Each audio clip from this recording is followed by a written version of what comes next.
Hello Nutrizen, welcome to NutriCast. We are ready to go on air and sharing knowledge with you guys in 3, 2, 1. Halo Nutrizen semuanya, selamat datang di podcast NutriCast pada hari ini. Perkenalkan, nama aku Wafik Nur Kamilah. Aku selaku mahasiswa gizi angkatan 56 yang di sini akan menemani Nutrizen semuanya selama beberapa puluh menit ke depan di episode podcast pada hari ini. Nah, kali ini kami akan membahas mengenai content creation bersama dengan content creator dari salah satu alumni Departemen Gizi Masyarakat IPB. Dan tentunya dengan hal itu aku nggak akan sendirian dong ya ngobrol di sini pada hari ini. Di sini aku telah ditemani oleh Kak Karisa Nur Aini Hidayat selaku mahasiswa Gizi Masyarakat angkatan 54 yang kini bekerja part-time sebagai visual designer. Mungkin boleh sapa-sapa dulu nih Kak teman-teman NutriCast pada hari ini. NutriCast panggilannya Nutrizen. Nutrizen benar Kak. Netizen tapi but make it nutrition gitu. Yes, that's Halo right. Netizen semuanya.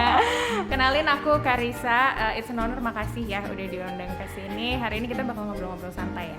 Iya, betul Oke. banget Kak. Oke, sebelum mau tanya-tanya dulu nih Kak, apa kabar nih Kak di tengah bulan Ramadan seperti ini? Apakah makin sibuk atau seperti apa nih? Sebenarnya sibuk, pasti semua orang kayak makin sibuk gitu nggak sih? Iya, bener. Terus kayak harinya tuh baru mulai setelah maghrib gitu loh. Jadi kayak aduh kayaknya kita baru tidur 3 jam, 4 jam. Tapi happy banget bisa akhirnya kesini lagi ke Gizi Masyarakat lagi. Terus senang juga ngeliat Wafik hari ini. Aku juga terus senang nih bisa akhirnya ketemu face to face sama Kak Karisa. Biasanya aku ngeliatnya hanya di sosial media aja nih Kak. Jadi makin penasaran nih, aduh saatnya nih ngobrol-ngobrol sama Kak Karisa. Oke deh. Berdasarkan informasi dari aku tahu dan aku juga salah satu followers Kakak nih. Aku melihat bahwa Kakak sedang bekerja part-time sebagai visual designer dan juga sering upload konten juga di Instagram. Nah, mungkin nggak sering sih. Tapi aku suka loh sama konten Kakak, mungkin pada saat Kakak upload tentang kehidupan Kakak atau mungkin menginfluence para masyarakat mengenai gizi sedikitnya gitu ya. di konten Kakak. Nah, kalau boleh tahu nih Kak, cara Kakak memulai dan Kakak mempersiapkan sebagai seorang content creator dalam hal ini sebagai visual designer ataupun visual konseptor pada konten-konten edukasi gizi khususnya, itu Kakak bagaimana sih Kak cara memulai dan mempersiapkannya? Oke, kalau aku boleh kasih tahu nih gitu, sebelum kita nyemplung banget di content creation, kayaknya kita harus nanya dulu sih ke diri sendiri kayak gue mau nggak nih nyemplung ke sini gitu, kayak atau gue cuma ikut-ikutan doang karena semua orang juga melakukan ini gitu. Ya nggak apa-apa sih sebenarnya ikut-ikutan, cuma kalau kita ibaratin content creation sebagai danau gitu ya, kan nggak semua orang harus nyemplung ke danau. Maksudnya ada laut, ada sungai, ada waduk, kayak make sure dulu that you want it dan kamu seneng gitu ngelakuinnya gitu.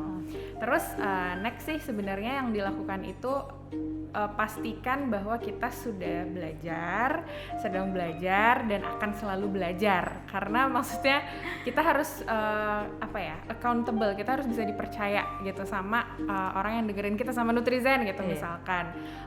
Jadi pastikan kamu mempelajari hal tersebut. Terus tersebut tuh maksudnya nanti kita bakal omongin ya mengenai kayak identity. Nah, berhubungan sama yang setelah ini nih, kalau aku personally sebelum aku mulai, aku cari tahu dulu kayak identity aku apa sih gitu, warnaku tuh apa gitu. Karena kalau misalkan kita hitung mungkin content creator di dunia ini ada jutaan kali ya. Benar. Kayak kemungkinan kita ditonton juga mungkin 1 banding 1 juta. Jadi cara kita untuk mempersempit kemungkinan itu adalah ya kita bisa memberikan sesuatu yang spesifik gitu. Sebutannya niche. Jadi kita punya niche sendiri nih. Kalau misalkan ahli gizi, ada baiknya ya kita bikin konten-konten soal gizi, mengedukasi dan mungkin so on. Jadi mungkin itu dulu sih yang paling pertama. Jadi hal pertama menurut Kakak itu adalah tahu tentang diri sendiri dulu ya Kak? Betul. Karena kalau melihat dari potensi konten kreator ataupun dihubungkan dengan kata viral, orang-orang kayaknya berlomba-lomba banget nih Kak buat bikin konten apapun gitu ya, terutama yang menyangkut apa sih yang lagi tren pada hari ini, dan biasanya orang tuh langsung berlomba-lomba gitu Kak mendapatkan viewers dan segala macamnya. Nah kalau mengenai hal tersebut nih, menurut Kakak mengenai pencarian berfokus pada angka, terutama kayak like, viewers, subscriber, itu bagaimana sih Kak pendapat Kakak? Apakah itu membawa pengaruh buruk atau justru ya fine-fine aja gitu? Oke, thank you for calling out that ya, karena menurut aku itu adalah salah satu semacam downside atau kayak kekurangan atau nggak enaknya dari playing with social media gitu. Karena kita bakal dihantui sama angka itu. Jadi jangankan content creator deh, maksudnya kita aja ngepost foto gitu kan. 5 menit kemudian dicek udah berapa likes nih, ya kayak gitu kan. Ini kalau kita ngomongin content creating di social media ya, Wafik gitu kan, content creation itu nggak cuma di social media. Nah tapi sesuai dengan pertanyaan kamu, kalau menurut aku itu gimana kita set goals kita aja sih, goals kita bikin konten tuh untuk apa gitu. Kalau aku personally punya goals yang lebih personal dibanding konvensional. Jadi kalau konvensional kita ngomongin angka, kalau aku mungkin punya goals yang atau reason yang mungkin sentimental sendiri gitu. Kalau aku lagi bikin konten untuk pribadi atau independen, itu aku sebenarnya nggak begitu mikirin followers, tapi aku mikirin viewers. Kenapa? Karena I don't really care if people follow me and like suka personality aku nggak begitu peduli, tapi aku peduli bahwa banyak orang yang teredukasi gitu. Misalkan aku bikin edukasi soal anemia gitu, ya aku nggak peduli kamu mau nge-follow aku atau enggak gitu, karena it's my personality, tapi ada baiknya kamu nonton nih supaya kamu teredukasi. Kalau aku personally kayak gitu. Beda lagi Wafi kalau misalkan kita ngomongin content creation yang misalkan in-house di sebuah perusahaan atau freelance atau ada sebutannya agency. Jadi di agency itu juga kita bisa dua tipe nih. Kita kontrak sama agency sebagai independent content creator, sebagai personal content creator. Jadi kita masuk manajemen, misalkan kayak manajemen Al-Karim gitu. Itu kan kita terserah ya mau bikin konten apa aja, tapi kita di bawah manajemen dia gitu. Atau kita kerja di agency itu sebagai content writer. Jadi kita nanti dapat klien nih, misalkan kita dapat klien dari Himagizi minta ke kita mau nge-campaignin Nutrifair, apa sih namanya? Ya, Nutrifair. NF gitu kan. Nah itu kita harus bikin konten-konten yang bikin engagementnya naik, yang bikin nanti pendaftarnya banyak. Itu tuh salah satu dari tugas content writer juga. Jadi nanti misalkan kita di-hire untuk ngisi social medianya Himagizi. Nah kalau gitu, angka itu penting, karena itu adalah target gitu. Itu adalah target dari klien kita yang harus dipenuhi gitu. Kalau boleh aku simpulkan ya Kak, jadi persoalan angka itu sebenarnya nggak selalunya buruk ya, jadi tergantung pada purpose-nya itu sendiri. Betul. Oke, jadi tadi kalau dari segi angka mungkin orang berfokus pada like, subscribers ataupun viewers itu adalah sesuatu bisa jadi kelebihan ataupun kekurangan. Tapi kalau dari segi kelebihan lain Kak, ataupun dari segi kekurangan lain di bidang content creator atau content creation, yang tadi Kakak juga sempat sebutkan juga ada content writer, itu apa sih Kak kelebihan dan kekurangan lain yang Kakak lihat gitu di bidang tersebut? Oke. Aku lihat dan aku rasakan mungkin ya. Jadi yang pertama, kelebihannya adalah punya kontrol terhadap waktu sendiri. Kekurangannya adalah punya kontrol terhadap waktu sendiri. It's both a blessing and a curse gitu. Jadi kayak siapa sih yang nggak mau kayak lu bebas bangun tidur, ngatur hari ini mau ngapain aja, mau bikin konten apa aja, berapa aja, di-upload kapan aja, siapa sih yang nggak mau? Maksudnya the freedom tuh kan kayak semua orang pasti pengen. Tapi at the same time kalau misalkan kamu udah terbiasa seperti itu gitu ya, nggak punya nggak punya target, nggak punya grip pegangan sama hal itu, nanti ketika akhirnya kamu misalkan dapet call nih dari produk minta endorsement gitu, terus harus di post tanggal segini ya, engagementnya harus segini, exposure harus segini, insight-nya harus bla bla bla bla, kamu nanti kewalahan gitu loh, karena nggak biasa, karena kan kita kebiasa procrastinate ya, karena kan kita nggak punya target dari orang, kita targetnya cuma diri sendiri. Jadi it's both a blessing and a curse untuk bisa punya kontrol terhadap waktu sendiri. Tapi yang perlu aku point out itu kelebihan lainnya yang paling aku rasain adalah kita bisa lebih kenal sama diri kita sendiri. Karena kayak yang tadi aku bilang, ketika kita bikin konten, itu kita tuh kayak mengekspos kepada dunia, ini loh gue gitu.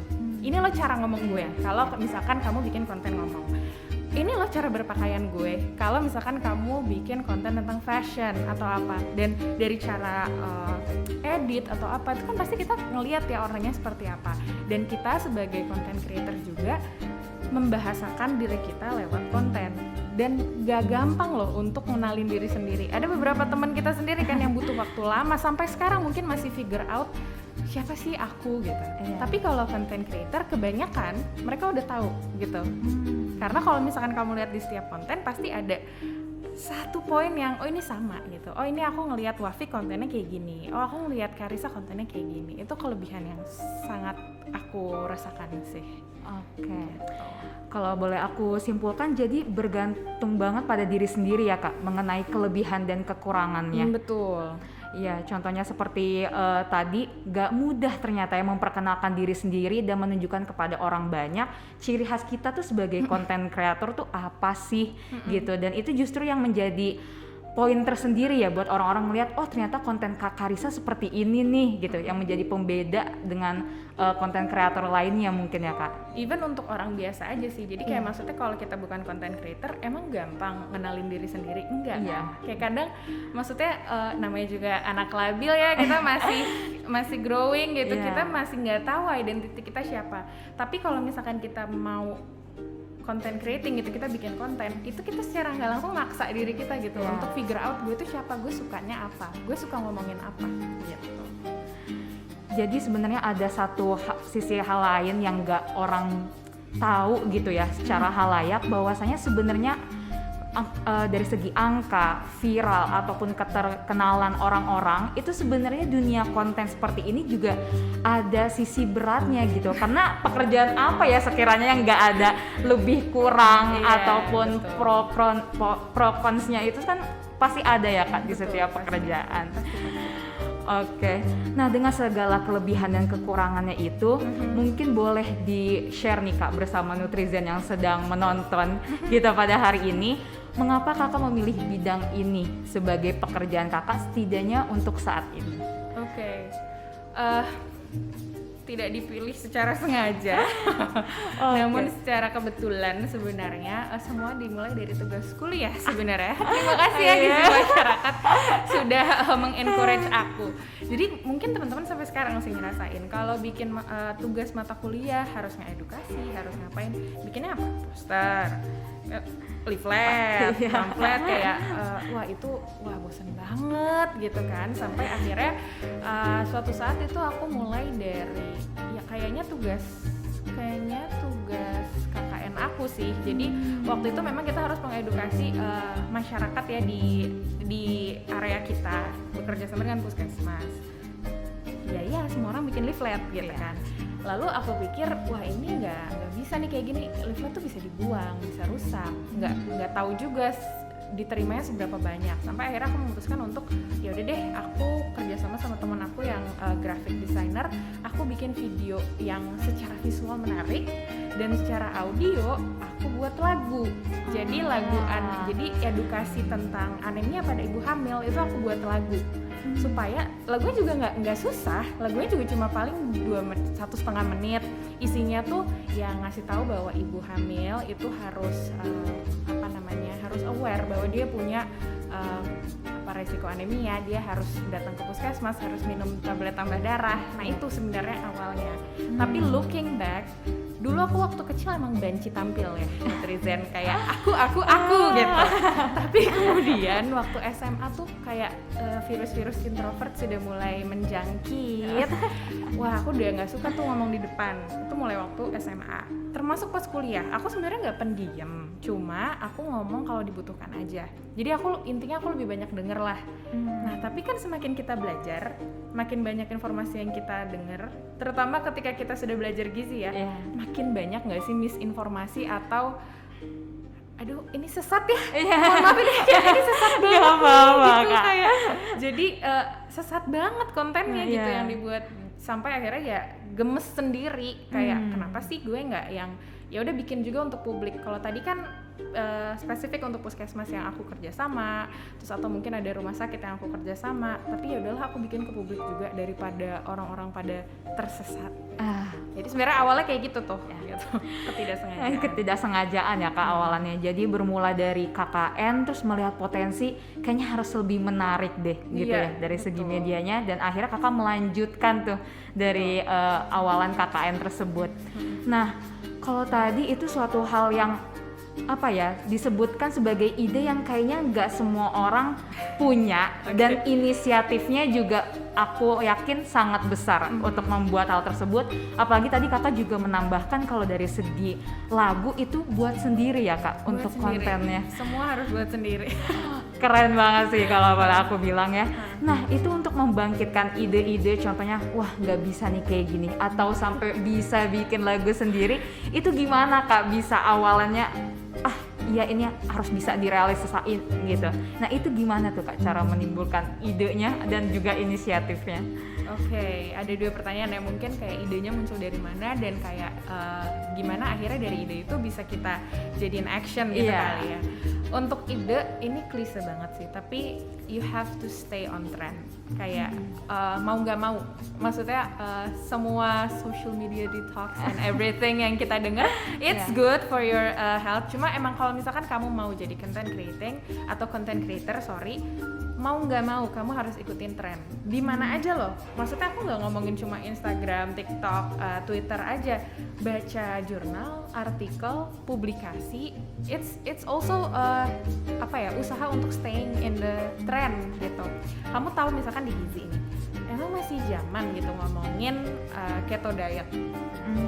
Bukannya sekarang lebih zaman ngomongin dairy free lifestyle ya gitu kan, maksudnya kayak gitu loh. Nah, itu yang pertama harus dilakuin, stay in the trend. Terus yang kedua, nanti baru tuh dari situ kamu ambil gimana ya caranya gitu dari tren yang ada ini kamu tanda kutip kawinin sama satu skill kamu, kedua warnamu yang tadi, dan target kamu untuk membuat konten ini apa. Karena kalau misalkan nggak dibikin kayak gitu nanti bingung, kayak oke, trennya dairy free lifestyle, cuma konten apa yang gue buat gitu. Sedangkan kalau misalkan kamu udah tahu, oh gue suka masak, abis ini gue mau bikin konten, bikin dessert box, healthy dessert box yang dairy free. Itu kan lebih mudah ya, karena kita udah tahu warna kita, kita udah tahu identity kita temuin tuh antara keduanya gitu.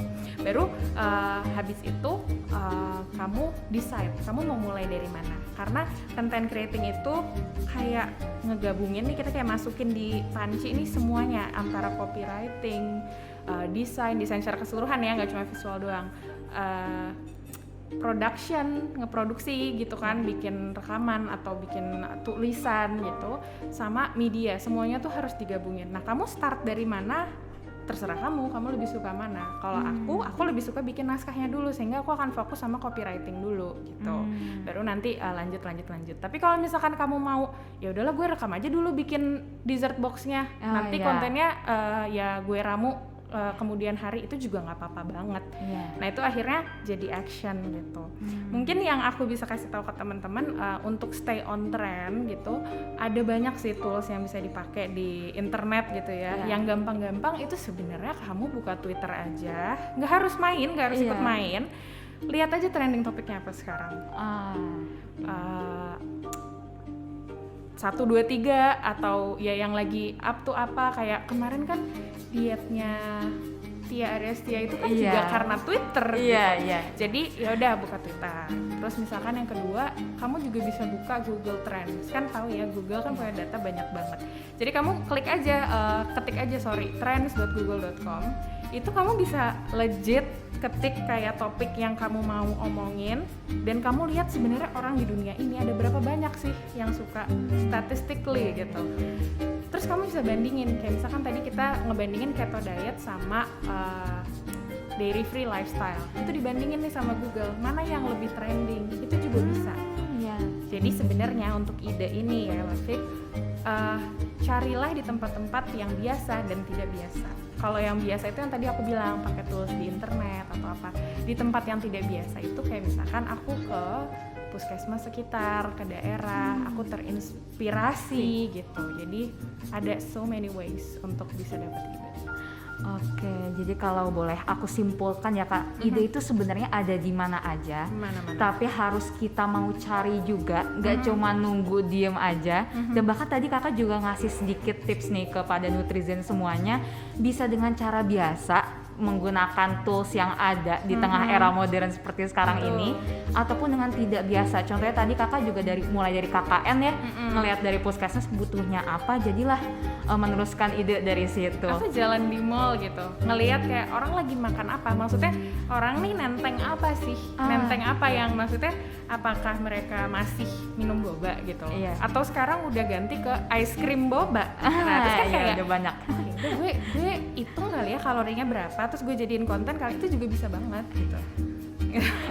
Iya, di tengah era modern seperti sekarang ini emang udah banyak ya Kak tren, apalagi berhubungan dengan makanan. Betul. Itu beragam jenis dessert ataupun makanan utama juga kayaknya udah sulit juga gitu sebagai mahasiswa gizi, kira-kira ini dari apa aja gitu terbuatnya gitu ya, saking beragamnya kemajuan perkembangan olahan makanan gitu ya Kak di tengah era modern seperti sekarang ini. Nah, kalau tadi Kakak sudah menceritakan mengenai pencarian ide, lalu juga bahasa istilahnya pengkawinan ide itu sendiri dengan action. Nah, kalau boleh Nutrizen tahu nih, dan bersama aku juga, suka ada nggak sih Kak selama perjalanan Kakak sebagai editor ataupun membuat konten, itu terkadang atau mungkin sering kali ada yang namanya writer block, di mana orang-orang itu nggak tahu nih harus nulis apa ya, harus bikin apa ya. Bahkan untuk mahasiswa gizi sendiri untuk tugas aja kayaknya aduh harus ngisi apa lagi tuh ada juga, meskipun udah tahu gitu segi besarnya gimana. Nah, biasanya Kakak menghadapi writer block itu sendiri seperti apa sih Kak? Oke, mungkin for our information juga gitu. Aku ini kalau di personal platform ya, bukan di pekerjaan aku, itu paling upload itu memang aku konsistenin minimal sebulan sekali. Jadi nggak yang everyday. Tapi kamu bayangin deh gitu kan, banyak content creator di luar sana yang sehari mungkin harus upload 3 gitu. Misalkan dia kerja sama, dia affiliate sama beberapa brand tuh sampai 4, atau dia juga mau nambah personal konten dia, jadi kan 5. Kalian bayangin dong, kayak idenya harus sebanyak apa gitu. Dalam seminggu aja harus ada 35 konten. Iya. Kalau lagi writer block, pasti semuanya pernah. Itu nggak usah dipaksa kata aku. Menurutku nggak usah dipaksa, karena aku penganut quality over quantity ya, Wafik gitu. Kalau terserah nih teman-teman mau quantity over quality atau sebaliknya. Jangan dipaksa tapi jangan nyerah juga. Tetap lakuin step-step yang tadi tuh, kayak stay on trend, terus habis itu cari benang merahnya, catat ide kamu. Tapi ya kalau misalkan emang nggak bisa, tenang aja gitu. Konten itu nggak harus 100% dari kamu gitu. Maksudnya gimana? Ada banyak cara untuk bikin konten yang nggak 100% dari kita sebenarnya, Wafik. Tapi harus tetap original ya. Nah, jadi salah satu caranya itu adalah mengkurasi.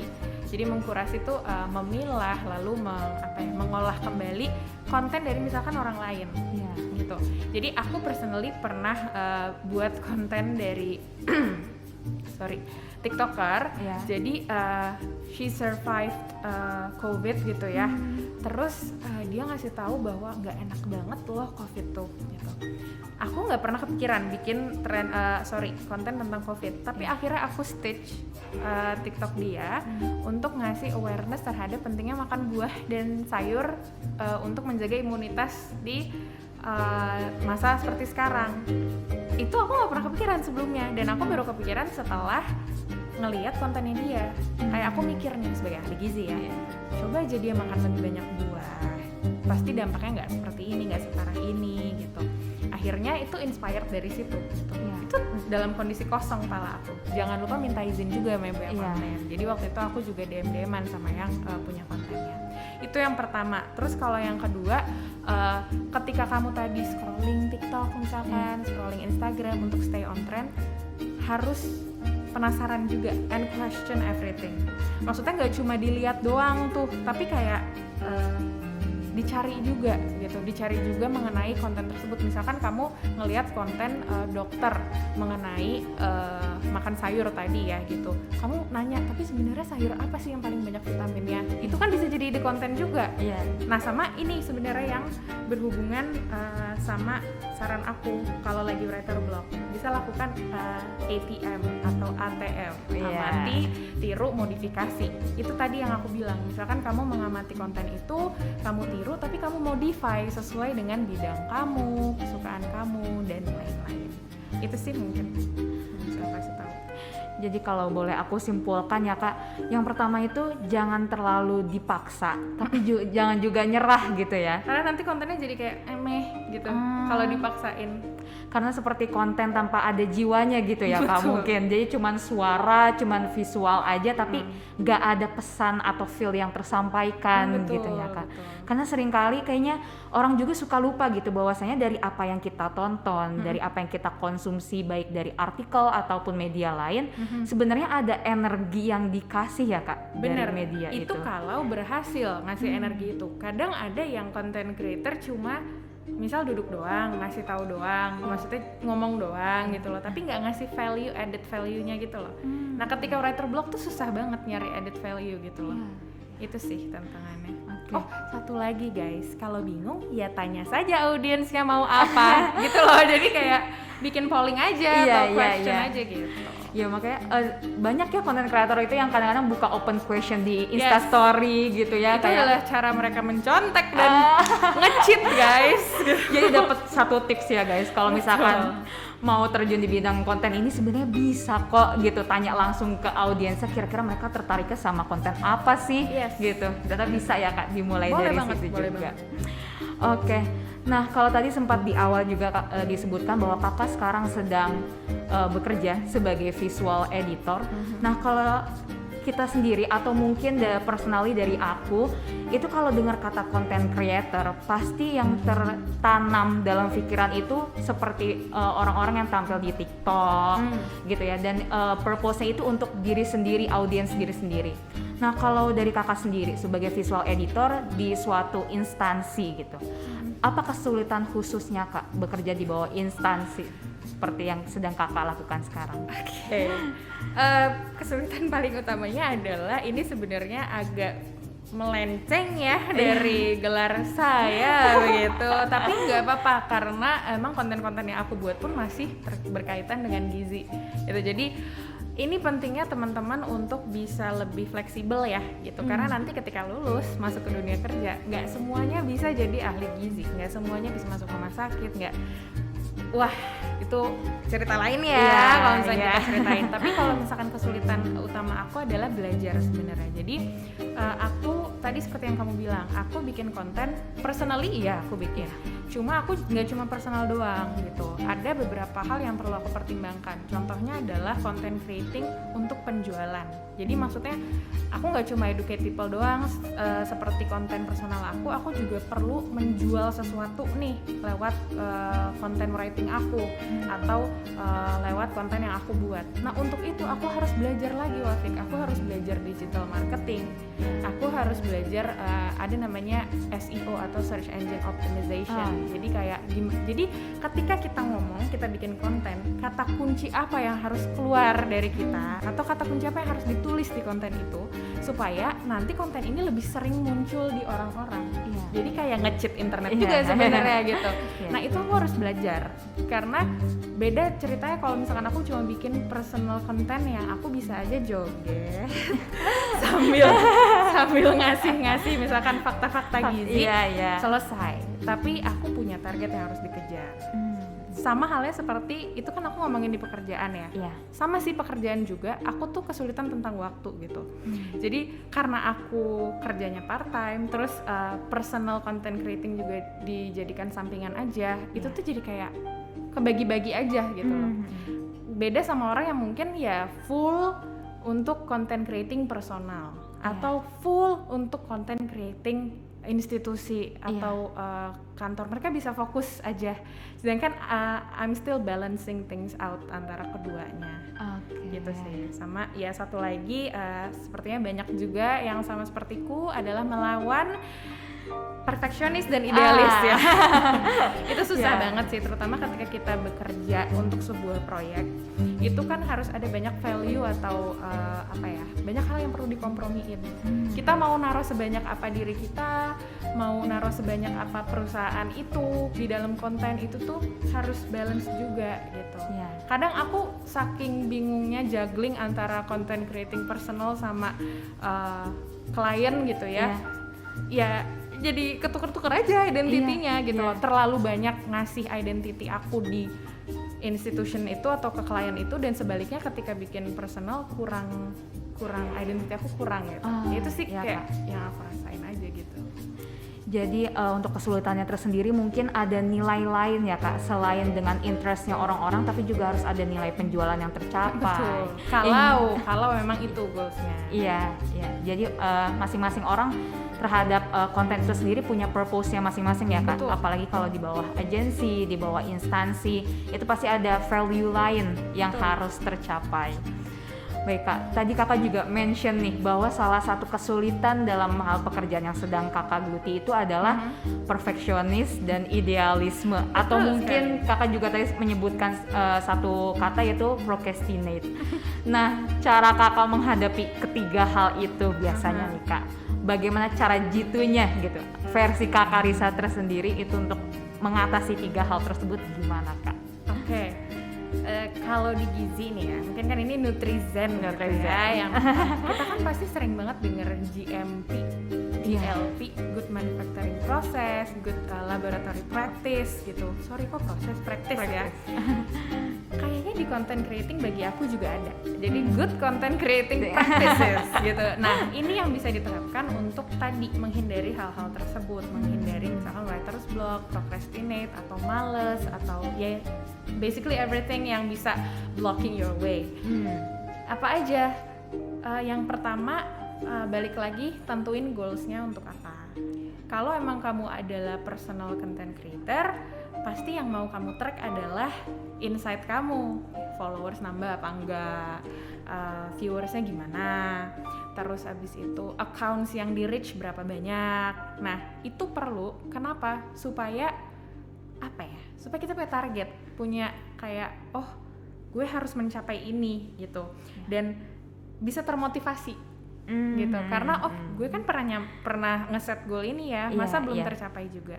Sebaliknya, kalau misalkan kamu kerja sebagai content writer atau content creator di sebuah agency, atau kamu kerja sama klien, kamu juga harus tanyain key performance indicator atau KPI-nya klien kamu atau perusahaan itu apa yang bisa kamu kejar, kamu bantu.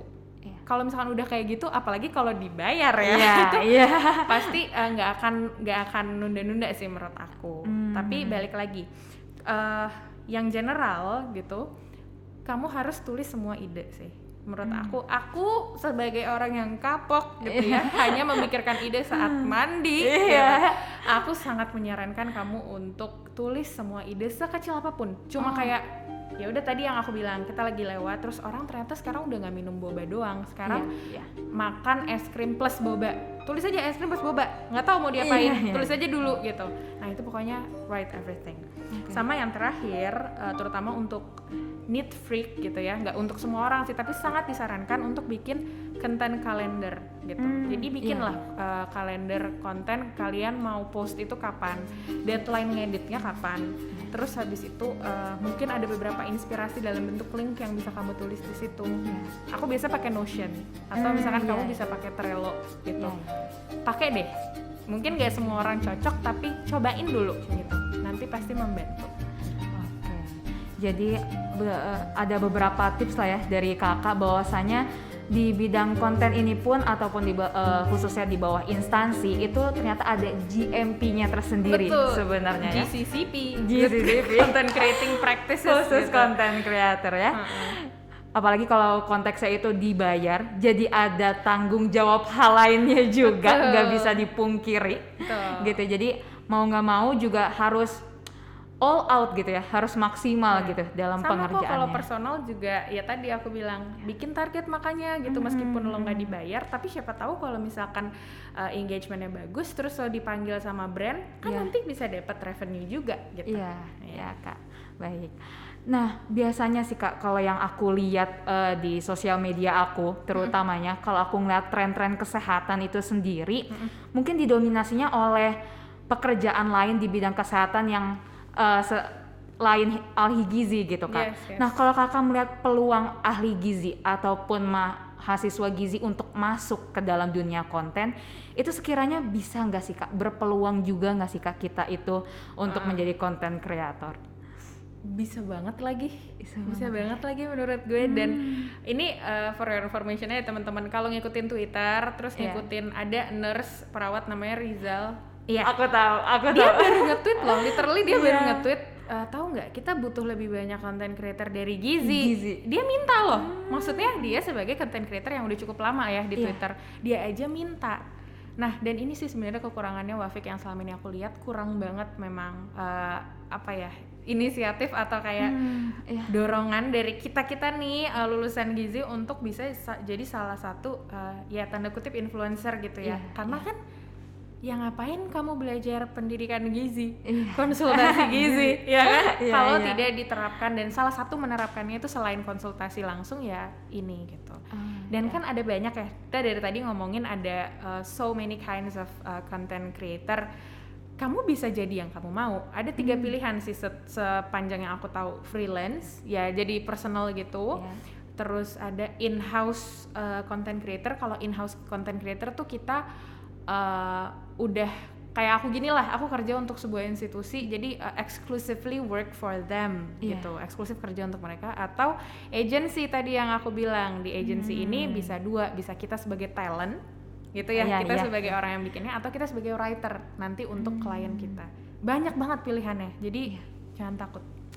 Jadi sebenarnya mahasiswa gizi itu berpeluang besar loh, bahkan konten kreator yang udah lama aja rasa-rasanya ahli gizi ini butuh gitu untuk terjun gitu, nggak kelihatan. Lebih didominasinya mungkin untuk saat ini oleh pekerja kesehatan lainnya ya Kak. Dan ahli gizi ini rasa-rasanya bisa banget kok Nutrizen, jadi bisa nih dijadikan kesempatan gitu ya, dimanfaatkan sosial media ataupun media laman artikel untuk dijadikan wadah untuk mengedukasi gitu ya masyarakat luas, nggak hanya konsultasi one by one tapi ke masyarakat luas juga. Waktunya unjuk gigi sih.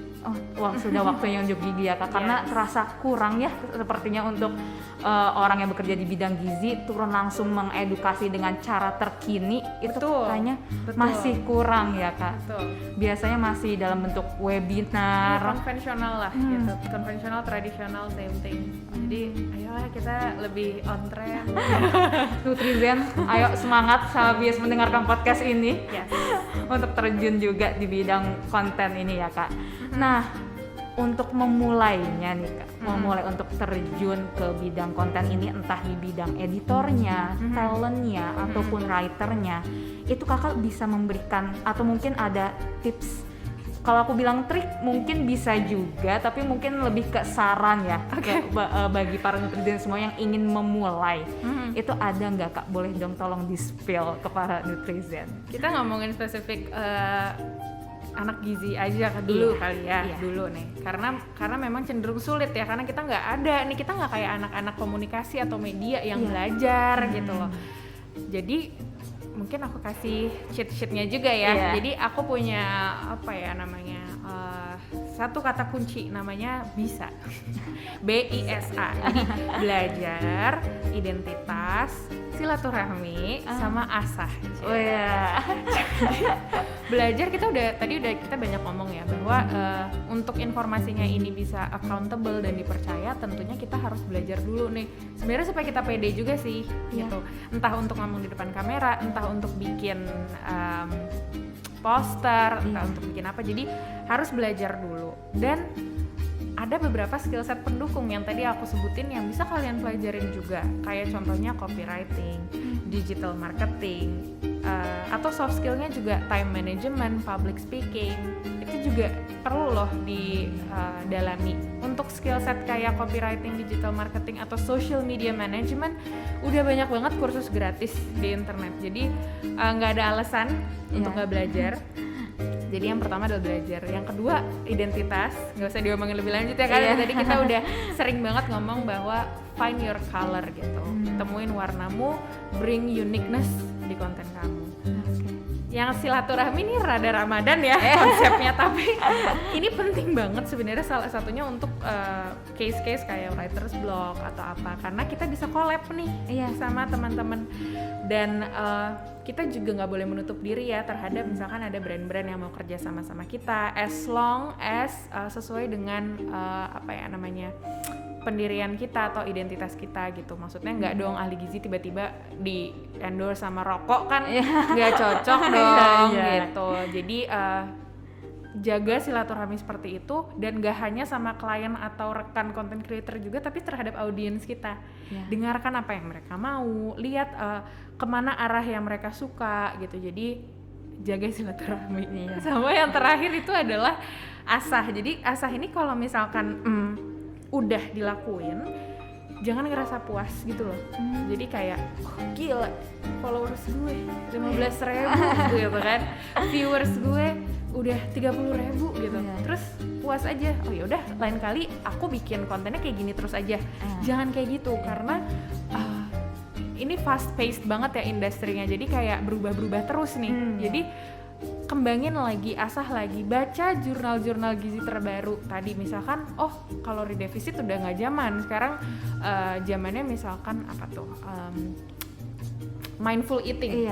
Misalkan zamannya kayak gitu, itu asah terus gitu. Sama kayak skill tadi, ya asah lagi kemampuan kamu ngomong dan segala macam. Itu sih sebenarnya yang bisa aku kasih tahu buat netizen. Jadi tipsnya itu dari 4 huruf, bisa apa aja Kak? Boleh tolong diulang? Belajar, identitas, silaturahmi, sama asah. Pegang 4 huruf itu udah jitu banget. Bisa jadi kunci awal lah ya Kak, untuk definitely terjun di bidang konten.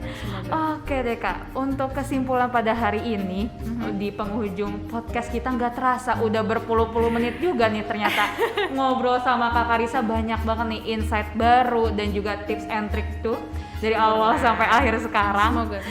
Nah, mungkin bisa nih Kakak sampaikan kepada para mahasiswa gizi ataupun lulusan gizi lainnya mengenai keterjunan atau peran mereka di bidang konten itu sebenarnya seberapa besar sih Kak? Oke. Mungkin beberapa poin aja. Yang pertama, jangan cuma jadi orang yang scroll layar doang.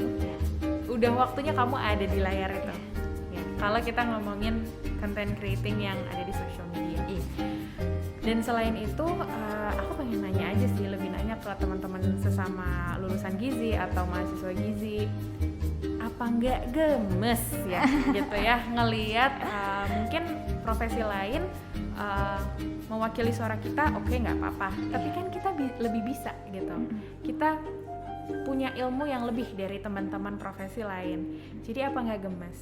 Lebih gemes lagi kalau ngelihat ada misinformasi atau informasi-informasi yang salah bertebaran. Kamu nggak mau nih jadi orang yang meluruskan hal tersebut. Itu aku lebih pengen nanya sih. Tapi terakhir, balik ke pertanyaan Wafik paling awal, beneran nggak mau terjun ke sini? Beneran nggak mau nyemplung? Karena kalau misalkan emang nggak mau, nggak apa-apa. Ada banyak cara, ada banyak tadi ya, laut, sungai, waduk. Nggak harus selalu ke danau content creating gitu. Dan yang keempat, tenang aja, nggak usah ragu. Baru bikin viewersnya dikit, nggak apa-apa banget, semuanya ada prosesnya.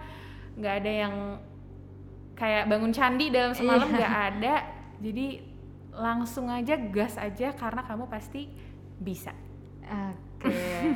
Jadi kalau boleh aku simpulkan nih, kunci dari penyampaian Kak Karissa pada hari ini adalah untuk para mahasiswa gizi ataupun masyarakat luas lainnya, yang penting dimulai dulu dengan find your true colors ya Kak. Betul. Temukan dulu apa yang diinginkan dan bener gak mau terjun di suatu bidang, dan khususnya di case pada hari ini adalah content creating.